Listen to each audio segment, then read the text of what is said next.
on the same movie with Gollum. What? What's your name? Maddie. Maddie. Hi, Maddie. How old are you? 12. 12. My daughter's almost your age. What was it like that Gollum let us be in the same movie with him?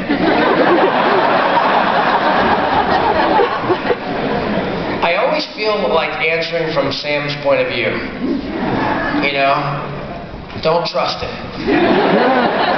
He's a stinker. One of my favorite things about Gollum, I think maybe he's one of my favorite characters in the movies or in the books.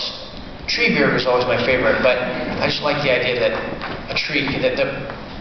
the natural world comes alive to defend itself from the encroachment of man. I always thought that was a cool idea. But the cool thing about Smeagol, Gollum, is that, you know, if you treat him well, he responds well. And if you treat him poorly, he responds poorly. I think that's a huge, important life lesson for everyone to take away. It's like, if you're in an argument with someone, you know, you might be able to affect the outcome of it based on how you treat the person. That being said, he was a stink and a thief, and I don't like him. Andy Serkis, who's gone on to have a huge career now. I think he's directing a big movie, and he played King Kong, and he's just had a great career. You know, playing Gollum was a seminal moment for him in his life, I'm sure. And he really, it was at that moment in movie making. I mean, look, movies have been around for what, 110 years, 115 years, something like that. It's not that long a time, really, that people have been making movies. But you can look at filmmaking, and there are certain moments where nothing is ever the same again. You know, when they introduced color to films, when films got sound, and all of a sudden you could hear the people you were looking at. So many different massive leaps. And I actually think one of the great privileges of being part of Lord of the Rings was that it did something at its moment that set a new standard, that literally raised the bar. And that was a combination of things. One was the miniatures. You know, I don't think any miniatures have ever been used to the same effect in a movie, even since. I mean, you would walk into a room like this, and they called them bigatures. They're huge, you know, what is it, Minas Tirith.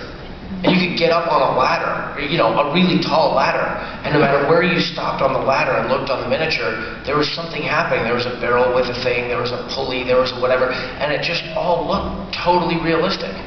So integrating that with some of the other new digital technology, at that point, things like panning across the horizon and seeing, you know, 100,000 orcs coming at you.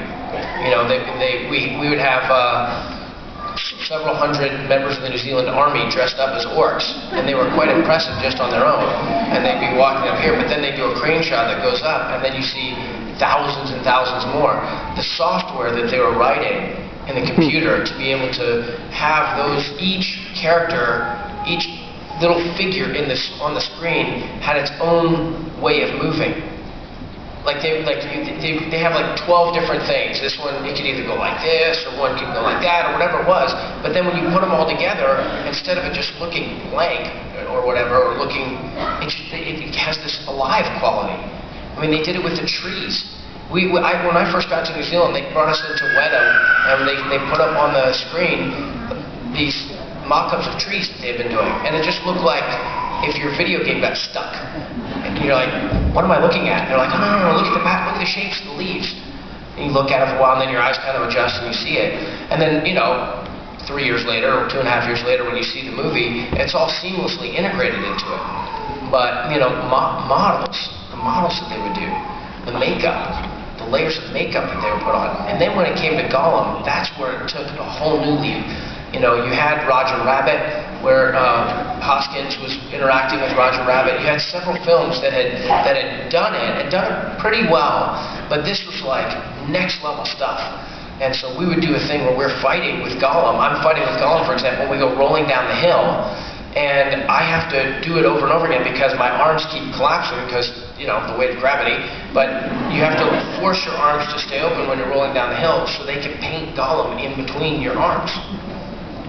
So, and on and on and on and on. I mean, it was really, really, and now, you know, and now it's all these other franchises have come along. Lord of the Rings unlocked the key to whole lots of franchises, science fiction, fantasy, and that stuff. And so, and all of them are borrowing little pieces from it. And the digital technology now, you know, if you look at Lord of the Rings, I think it holds up. It's a beautiful film. But if you look really closely at some of the digital stuff, you can be like, it's advanced from there still. So anyhow, did I answer your question? I can't remember what I was saying. Yeah, Maddie, thank you, Maddie.